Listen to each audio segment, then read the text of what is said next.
Bismillahirrahmanirrahim. Assalamualaikum warahmatullahi wabarakatuh. Alhamdulillahi rabbil alamin. Wassalatu wassalamu ala ashrafil anbiya'i wal mursalin.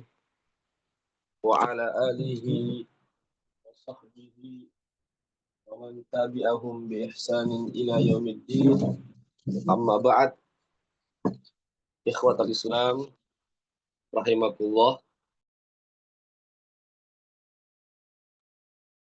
Pertama-tama kita senantiasa memuji Allah Subhanahu wa taala dan bersyukur kepadanya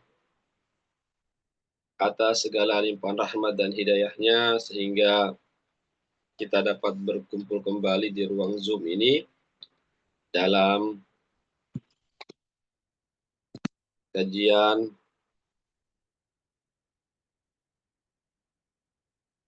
hadis atau pembahasan tentang hadis. Salawat dan salam senantiasa tercurahkan kepada junjungan kita Nabi Allah Muhammad SAW serta keluarga dan para sahabatnya, para pengikutnya yang tetap setia berpegang teguh kepada sunnah-sunnah beliau dan para sahabatnya hingga hari kiamat kelak. Amin ya rabbal alamin. Ikhwatal Islam rahimakumullah. Sebagaimana biasa kita melanjutkan pembahasan hadis kita dari kitab Syarah Riyadhus Shalihin yang ditulis oleh Syekh Al-Allamah Muhammad bin Shalih Al-Utsaimin rahimahullahu taala yang merupakan penjelasan dari kitab Riyadhus Shalihin, kitab Riyadhus Shalihin yang ditulis oleh Al-Imam An-Nawawi rahimahullahu taala. Sekarang kita sampai pada hadis yang ke-28 ya tentang sabar, bab sabar. Saya bacakan. Wa an Anasin radhiyallahu anhu qala lamma saqala an-nabiy sallallahu alaihi wasallam ja'ala yataghashahu al-karbu. Fa qalat Fatimatu radhiyallahu anha wa karba abata fa qala laysa 'alayka abika karbun ba'da al-yawm. فلما مات قالت يا أبتا أجاب رب دعاه يا أبتا جنة الفردوس مأواه يا أبتا إلى جبريل ننعاه فلما دفنا قالت فاطمة رضي الله عنها أطابت أنفسكم أن تحثوا على رسول الله صلى الله عليه وسلم التراب رواه البخاري. Dari Anas bin Malik semoga Allah meridai beliau berkata, ketika Nabi sedang sakit berat ya, sakit berat yang mana ketika itu beliau menjemput daripada ajal beliau, ja'ala yataghashshahul qarb, yaitu artinya beliau betul-betul mengalami kesulitan ya ketika beliau mengalami sakit berat ya atau sakit keras. Faqalat Fatimah, ya bahkan disebutkan bahwasanya beliau ketika sakit keras itu sama seperti dua orang yang mengalami sakit keras, artinya dua kali lipat sakitnya yang beliau rasakan, ya, yang beliau rasakan dua kali lipat, ya, yang beliau rasakan dari sakit yang beliau derita pada saat itu. Artinya beliau mengalami yang begitu, ya, sakit ya, ketika beliau sakit keras sehingga beliau wafat.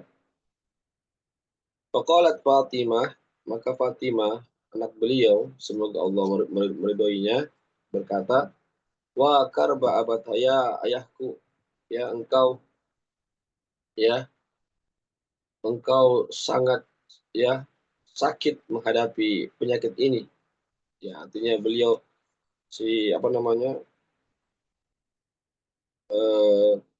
Fatimah anak beliau sangat kesian sekali melihat ayahnya yaitu Rasulullah SAW mengalami sakit ya ketika beliau sakit keras. Maka Nabi mengatakan, "Laisa ala abika karbun ba'dal yaum." Ya, tidak ada lagi yang terjadi pada ayahmu ini, wahai Fatimah, kesusahan setelah hari ini. Artinya setelah hari itu maka beliau pun meninggal dunia. Ya, artinya beliau pada hari itu ya sudah menjelang wafatnya. Ya, ikhwatal Islam, azakumullah. Ya, jadi sekali lagi beliau mengalami kesusahan pada saat beliau meninggal dunia, bahkan sama dengan dua orang yang kesusahan ya, atau sama seperti dua orang yang mengalami sakit keras. Ya, itu hikmahnya kenapa? Agar Rasulullah SAW itu mendapatkan derajat kesabaran yang tertinggi. Ya, kenapa? Karena kesabaran itu adalah eh, kedudukan yang tinggi yang tidak diraih kecuali dengan ujian dan cobaan dari Allah Subhanahu wa taala. Ya. Jadi sabar itulah tingkat yang tertinggi, dan tingkat yang tertinggi itu berupa kesabaran tidak bisa diraih melainkan dengan ujian. Artinya Allah harus menguji dulu seseorang. Makanya Nabi ya meskipun beliau sendiri yang sakit, tapi beliau merasakan sama dengan dua orang yang merasakan sakit. Artinya dua kali lipat beliau merasakan sakit, ya, ikhwatal Islam, azakumullah. Ya, tapi sekali lagi Nabi bisa tetap menahan sakitnya itu. Ya, ini ikhwan. Jadi ini hikmahnya ya. Kalau dikatakan kenapa sampai begitu sakit, padahal beliau adalah Rasulullah Shallallahu Alaihi Wasallam, kekasih Allah. Maka jawabannya, hikmahnya, ya, bahwasanya Allah SWT ingin memberikan kepada Nabi tingkatan tertinggi, ya, tingkatan tertinggi atas kesabaran yang beliau hadapi dari penyakit keras yang beliau derita itu. Iya, ini ikhwatul Islam azakullah. Iya. Jadi kalau kita cuma merasakan satu sakit saja ya, setiap kita hanya merasakan satu sakit, Nabi merasakan dua kesakitan. Ya, karena Nabi rasakan itu sama dengan dua orang yang merasakan itu sakit. Ya, ikhwatul Islam azakullah. Tapi sekali lagi ini bukan berarti Allah ingin menghinakan Nabi, tidak. Ya, Allah tidak mungkin menghinakan Nabi, tidak mungkin meninggalkan Nabi, membiarkan Nabi ya dalam menjelang detik-detik kematiannya atau menjelang beliau sakratul maut. Allah tidak mungkin meninggalkan, membiarkan, tidak mungkin memberikan pertolongan. Tetapi di sini Allah hanya memberikan ujian kepada Rasulullah Sallallahu Alaihi Wasallam, ya, bahwasanya tingkat kesabaran itu, ya, semakin tinggi tingkat kesabaran seseorang, maka semakin tinggi kedudukan yang Allah Subhanahu wa taala berikan kepadanya. Oleh karena itulah sehingga para nabi itu adalah orang-orang yang paling besar ujiannya dibandingkan orang-orang yang bukan nabi. Termasuk Rasulullah SAW begitu besar ujiannya, sampai pun pada saat beliau sakit menjelang wafatnya pun beliau merasakan kesusahan yang dua kali lipat dari kesusahan seseorang. Ya, ikhwatal Islam, azakullah. Li'annahu la sabra illa ala makruh, karena tidak ada kesabaran kecuali jika menghadapi kesulitan. Artinya kita itu baru sabar kalau kita bisa menghadapi kesulitan itu. Kalau tidak ada kesulitan, bagaimana kita mau sabar? Itu maksudnya. Iya. Makanya Allah Subhanahu wa taala memberikan ujian, kesulitan kepada Nabi, tapi ini sekedar ujian saja kepada Nabi, ya. Itu adalah untuk, ya, memberikan apa namanya? Ujian kepada Rasulullah SAW, ya, agar Nabi itu mendapatkan, ya, pahala yang begitu besar, ya, mendapatkan apa namanya?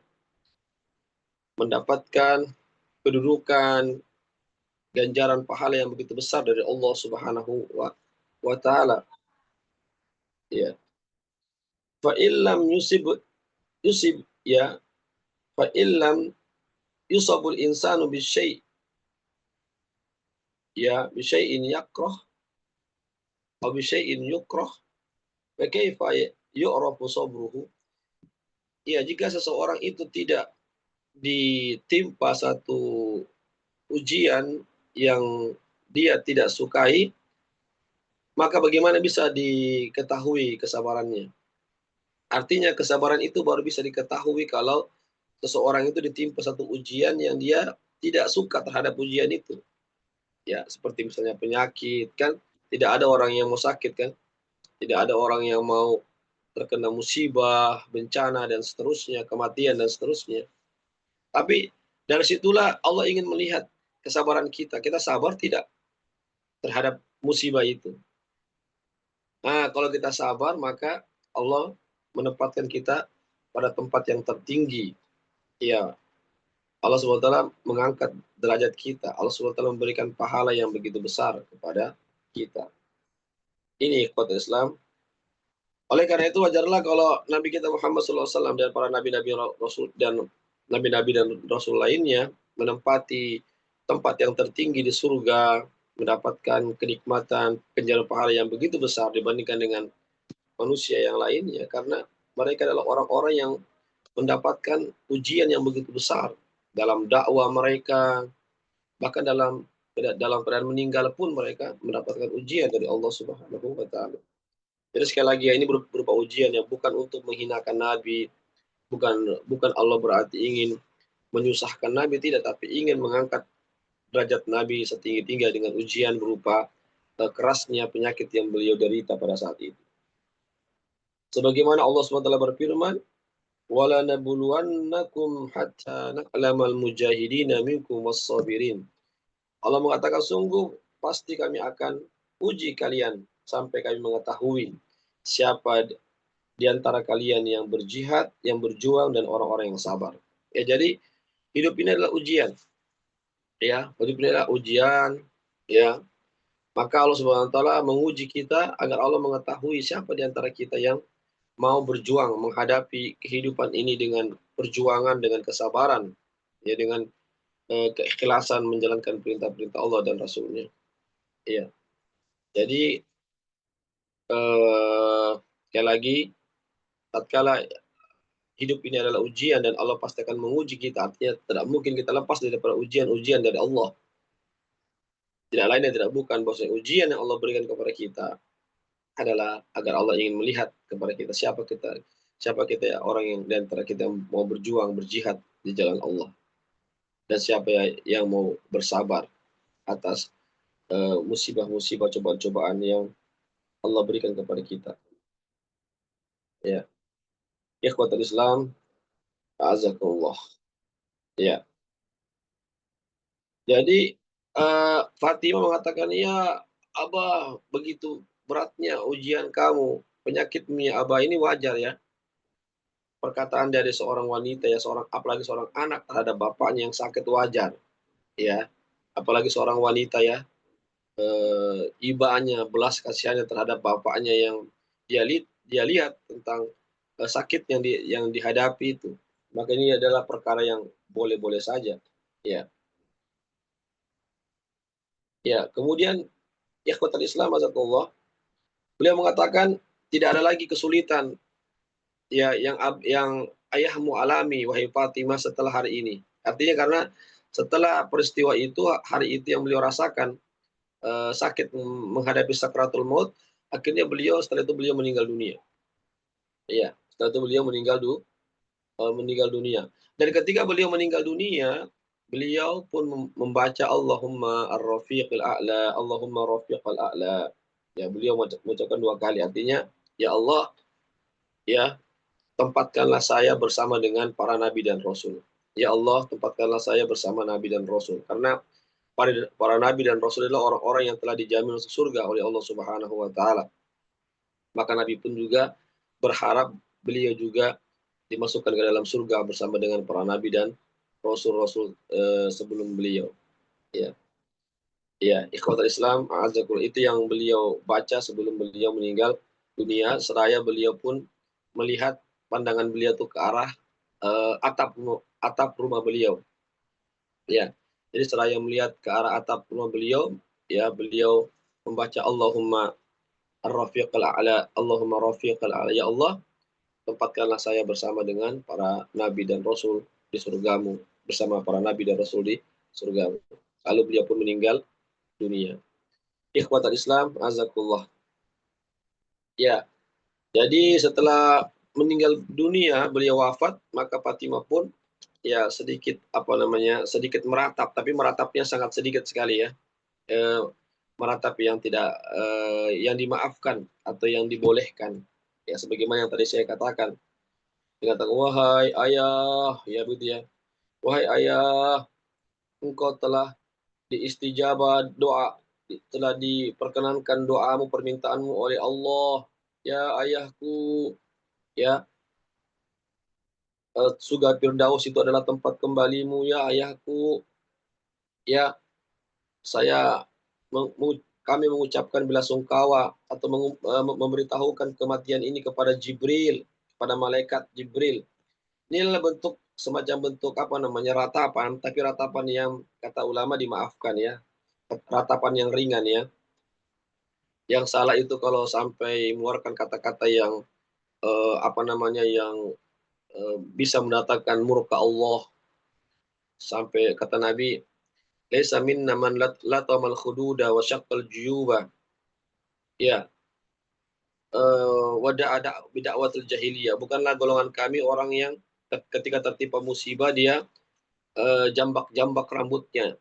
Ya, dia robek-robek bajunya, dia tampar-tampar pipinya, dan dia berdoa dengan doa atau mengucapkan kata-kata yang mendatangkan kemurkaan Allah.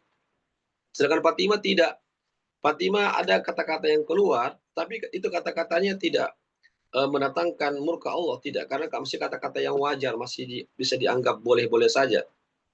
Merupakan tabiat seseorang ya, ketika ada yang meninggal dunia wajarlah, begitu ada kata-kata. Fatimah juga Fatimah juga tidak menjambak-jambak rambutnya, tidak menampar-nampar pipinya, tidak juga merobek-robek bajunya. Ya, maka itu maka apa yang beliau ucapkan itu ya kalimat yang sedikit ratapan ya, itu dimaafkan atau diperbolehkan. Yang tidak diperbolehkan sebagaimana yang tadi saya katakan itu, sampai menampar-nampar pipinya kata Nabi, ya itu bukan golonganku. Merobek-robek bajunya, kan ada orang begitu ya. Ketika tatkala meninggal suaminya, meninggal bapaknya, atau meninggal anaknya atau ahli keluarganya, dia ya apa yang dia lakukan? Dia meratap dengan ratapan yang sangat kelewat batas ya. Jamaah sekalian, seolah-olah dia tidak menerima kepergian tersebut, tidak menerima takdir tersebut. Seolah-olah telah hilang apanya, kehidupannya tatkala meninggal keluarganya. Ya, ini tidak dibenarkan. Suatu Islam azakullah. Ya. Kemudian eh, apa namanya, Fatimah juga mengatakan, wahai ayahku, saya akan menyampaikan berita ini kepada Jibril alaihissalam.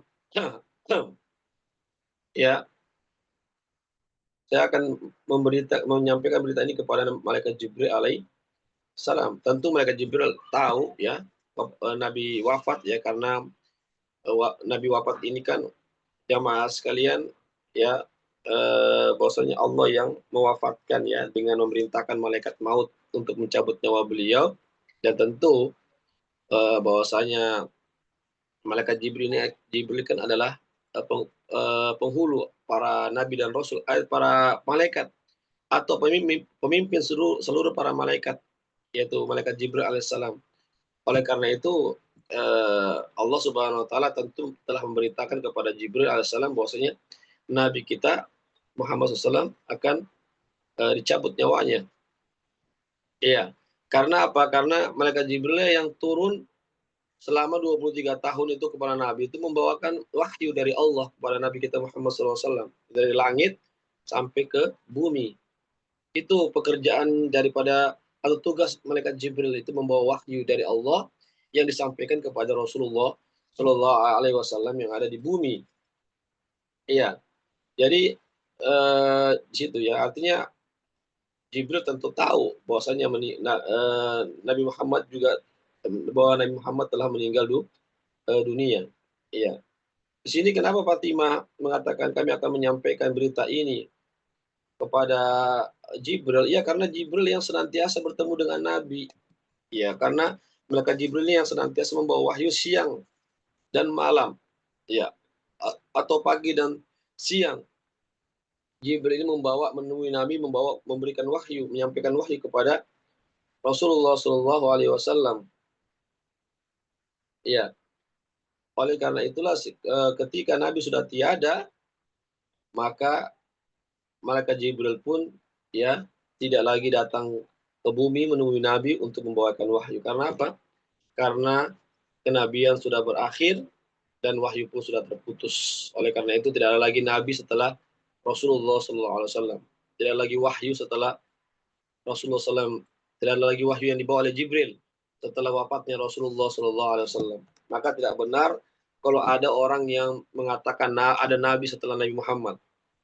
Ya, tidak benar kalau ada orang mengatakan ada nabi setelah wafat Nabi Muhammad. Itu nabi palsu ya. Sebagaimana yang pernah kita saksikan ya. Kita dengar berita-berita ada yang mengaku sebagai nabi. Apakah yang ada di Indonesia, ada juga yang ada di negara-negara yang lain yang mengaku sebagai nabi. Ya, maka itu adalah nabi-nabi palsu. Karena apa? Setelah Nabi wafat, maka putuslah semua wahyu-wahyu. Ya, maka Jibril tidak lagi membawa wahyu kepada orang lain setelah wafatnya Rasulullah Shallallahu Alaihi Wasallam. Iya.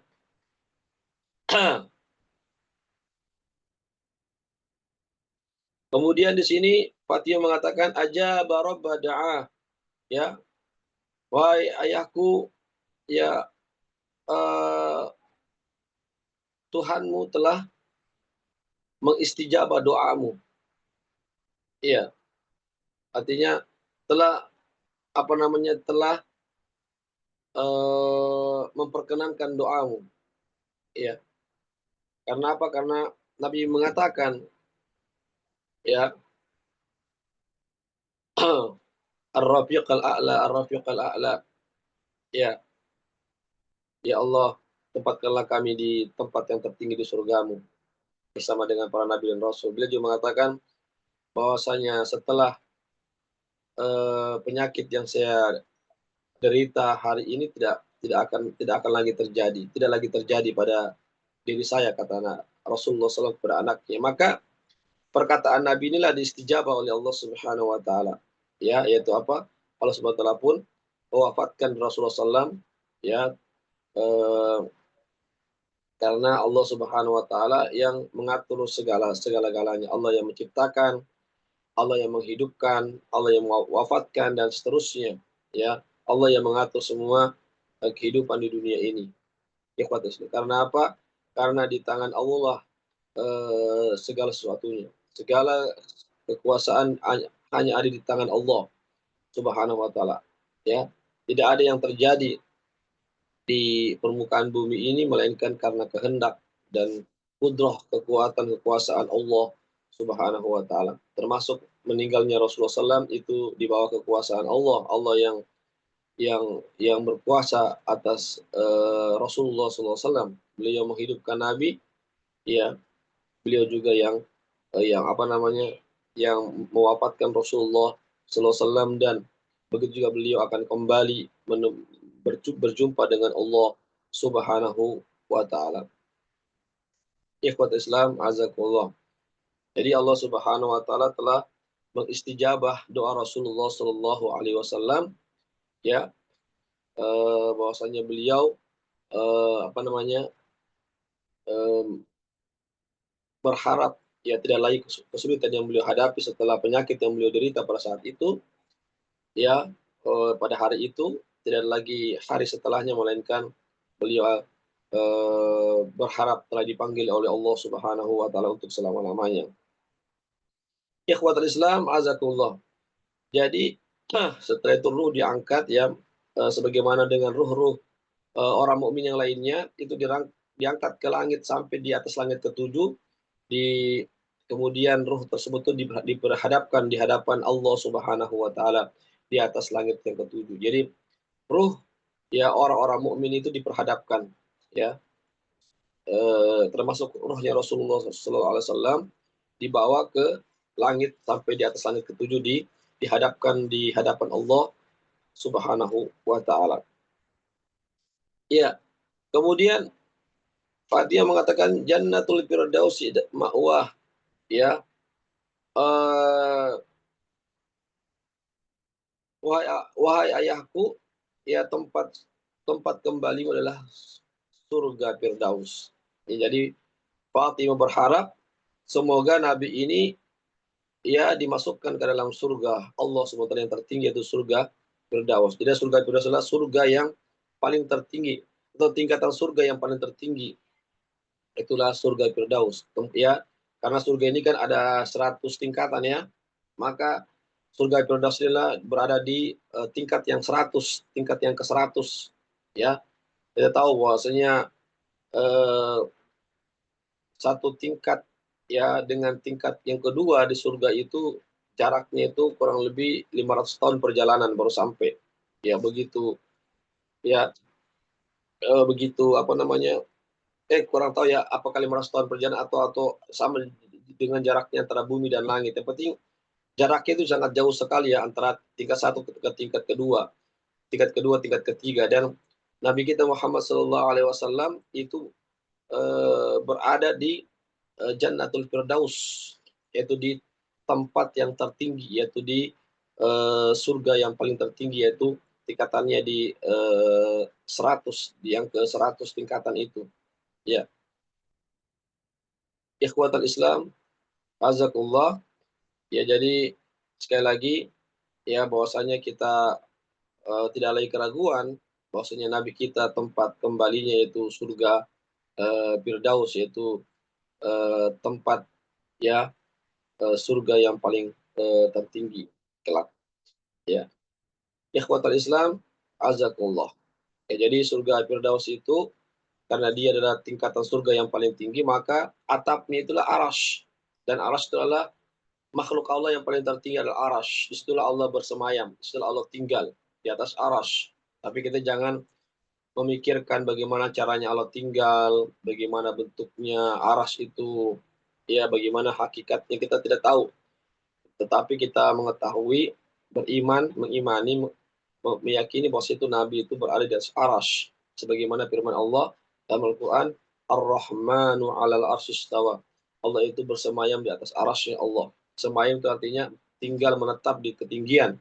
Dan arash itu adalah makhluk yang paling tinggi posisinya. Karena dia berada di atas surga Firdaus. Surga Firdaus adalah surga yang paling tertinggi. Ya, dan arash ini adalah merupakan atap bagi surga Firdaus. Subhanallah ya. Dan Allah pun berada di atas arash. Tapi sekali lagi Allah tidak butuh kepada arash. Ya, Allah tidak butuh kepada makhluknya. Allah bersemayam di atas arash, bukan berarti Allah itu butuh kepada arash. Beda kita. Beda kita sebagai manusia, kita bersemayam atau tinggal di rumah misalnya di sebuah tempat, kita butuh kepada tempat itu yang menaungi kita, yang sebagai sandaran bagi kita, bagi alas, bagi pijakan bagi kita. Tetapi Allah tidak butuh sandaran, pijakan, naungan, karena Allah ya yang memiliki segala-galanya, Allah yang menggenggam segala-galanya, ya Allah yang berkuasa atas segala-galanya. Ya, Allah itu tidak butuh kepada sedikit pun kepada makhluknya. Sebaliknya makhluknya sangat butuh kepada Allah Subhanahu wa taala. Kemudian ya ketika Nabi pun dibawa ya sudah dimandikan, dikafankan, disolatkan, lalu beliau pun dikuburkan. Ya, ketika dikuburkan, dimasukkan ke dalam kubur, lalu beliau pun ditutup dengan tanah, maka Fatimah, anak beliau mengatakan, atawat anfusukum antuhsu ala Rasulullah SAW at-turaba. Ya, apa kalian, ya apakah hati-hati kalian itu ya merasa nyaman untuk menutupi jasad Nabi dengan tanah? Ya, artinya eh, artinya artinya beliau mengatakan Ya, apa kalian pantas menutupi jasad Rasulullah SAW itu dengan tanah? Ya, tapi begitulah namanya kematian ya, semua orang pasti mati, dan setiap orang yang mati pasti akan dikuburkan, ditutup dengan tanah. Begitu juga Rasulullah Shallallahu Alaihi Wasallam. Ya, ini menunjukkan bahwasanya Fatimah sangat cinta sekali sama ayah beliau. Ya, sangat sayang sekali, beliau sangat bersedih. Ya, eh, atas kematian atau wafatnya ayah beliau yaitu Rasulullah Shallallahu Alaihi Wasallam. Ya, dan beliau mengetahui bahwasanya Fatimah mengetahui bahwasanya para sahabat Nabi adalah orang yang sangat cinta kepada Rasulullah SAW. Artinya, kalau kalian betul-betul cinta kepada Rasulullah, apa kalian mau ya menutupi jasad beliau dengan tanah? Ya, tapi ini hanya sekedar ungkapan-ungkapan yang menunjukkan bahwasanya beliau sangat cinta kepada Rasulullah Shallallahu Alaihi Wasallam. Ya, dan tentu sahabat juga adalah orang-orang yang cinta kepada Nabi. Tapi karena sudah syariat bahwasanya siapa yang meninggal dunia harus dikuburkan, harus ditutup dengan tanah, itu sudah merupakan syariat yang syariat Allah dan Rasulnya. Ya, ikhwatal Islam, azakullah. Bukan berarti sahabat tega mengubur Nabi, tidak. Tapi karena sudah merupakan tuntunan Allah dan Rasulnya, siapa saja meninggal dunia maka harus dikuburkan. Ikhwatal Islam, azakullah. Ya, dan Allah Subhanahu Wa Taala tentu yang memiliki hukum. Ya, segala sesuatunya itu akan kembali kepada Allah Subhanahu Wa Taala. Sebagaimana firman Allah Subhanahu Wa Taala dalam Al-Quran, di dalam surah Az-Zumar ayat 30, innaka mayyitun wa innahum mayyitun. Summa innakum ila yaumal qiyamati inda rabbikum takhtasimun. Sesungguhnya engkau yang Muhammad akan mati. Ya, dan mereka juga akan mati. Ya, jadi Nabi kita Muhammad Allah katakan akan mati. Karena manusia akan mati kecuali Allah. Allah tidak mati, selama-lamanya tidak mati karena Allah bukanlah makhluk. Ya, begitu juga manusia yang lainnya akan mati. Itu jelas sudah sunatullah. Ya, Nabi pun mati. Ya, apalagi manusia biasa mana ya. Nabi juga manusia biasa ya, hanya saja Nabi itu mendapatkan wahyu. Itu bedanya dengan kita. Nabi juga manusia biasa, Nabi bukan malaikat. Ya, ya. Nabi juga manusia biasa. Hanya saja Nabi itu mendapatkan wahyu dari Allah Subhanahu wa taala.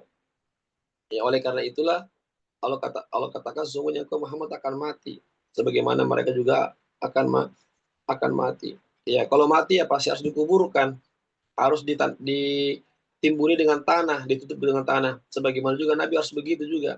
Nabi juga harus ditutupi dengan tanah. Tidak mungkin Nabi mati dibiarkan begitu saja, tidak dikuburkan.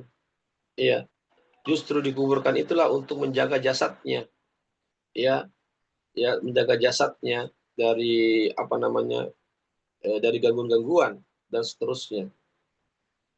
Ikhwatul Islam, ini juga menunjukkan hadis ini juga menunjukkan bahwasanya Nabi itu sama dengan orang-orang lainnya, itu beliau sakit juga, beliau lapar, beliau haus, beliau mengalami kedinginan, merasa kedinginan, iya beliau juga merasakan kepanasan, beliau juga meninggal dunia sama dengan manusia lainnya.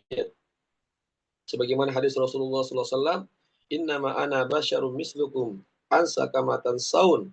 Sesungguhnya aku hanyalah manusia biasa seperti kalian, kata Nabi. Saya lupa sebagaimana kalian juga lupa. Ya, Nabi juga pernah lupa dalam sholat. Ya, dalam sholat pun Nabi pernah lupa. Membaca ayat, Nabi lupa. Bahkan jumlah rakaat pun Nabi juga pernah lupa jumlah rakaatnya. Ya, bahkan juga Nabi juga pernah lupa dalam apa namanya beberapa gerakan sholat beliau lupa. Ya, Nabi juga biasa sama seperti kita juga manusia yang lupa juga. Ya, ini menunjukkan bahwasanya Nabi itu bukan Tuhan ya. Ya, bukan Tuhan. Nabi itu tidak sama dengan Allah. Artinya, kita tidak boleh meminta sesuatu kepada Nabi, itu maksudnya. Jangan kita meminta bantuan kepada Nabi. Jangan kita meminta sesuatu kepada Nabi. Karena Nabi bukan Tuhan, bukan Allah. Ya, Nabi bukan menciptakan, Nabi bukan mengatur alam semesta. Nabi tidak memiliki alam semesta. Nabi tidak memiliki, tidak bisa memberikan manfaat dan mencegah mudarat terhadap dirinya, tidak. Ya, seandainya Nabi itu bisa memberikan manfaat kepada diri dan mencegah mudarat, barangkali Nabi tidak mati-mati. Nabi tidak mati-mati, tapi karena Nabi tidak bisa memberikan manfaat ataupun mudarat terhadap dirinya, mencegah mudarat terhadap dirinya, maka Nabi pun mati, meninggal dunia. Kita lihat dalam perang-perang ya, seperti perang Uhud ya, atau perang Hunain. Kan Nabi sempat berdarah ya, terkena tombak, panah, pedang, berdarah kan Nabi ya. Seandainya Nabi Tuhan, ya Nabi aman saja, tidak tidak kena apa-apa.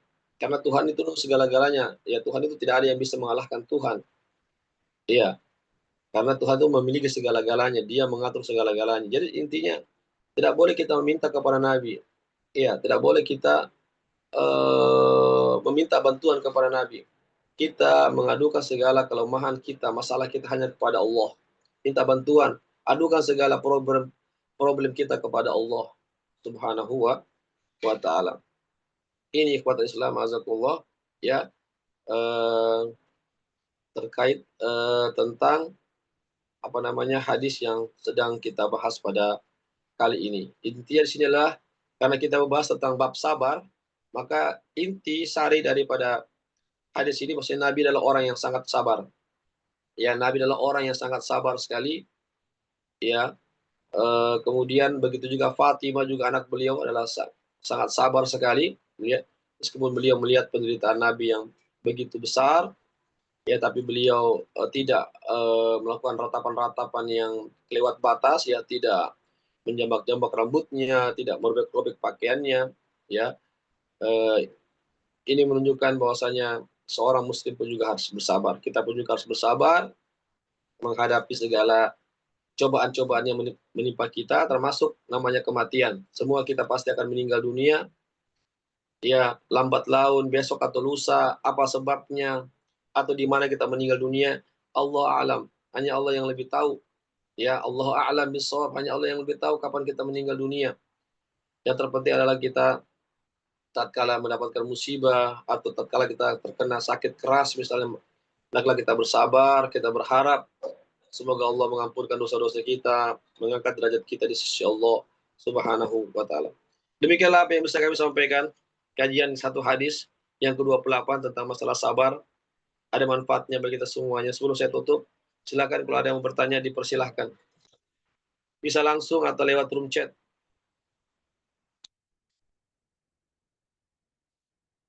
Ya baik, kalau tidak ada, mudah-mudahan ada manfaatnya bagi kita semuanya. Semoga Allah Subhanahu wa taala memberikan kepada kita keistiqomahan. Ya, semoga Allah Subhanahu wa taala memberikan kita kesabaran, keikhlasan di dalam mengarungi hidup dan kehidupan ini, di dalam mempelajari agama Allah, mempelajari ilmu syariah ini, ya sampai akhir hayat kita. Kami ucapkan jazakumullah khairan katsira pada para peserta yang sudah hadir.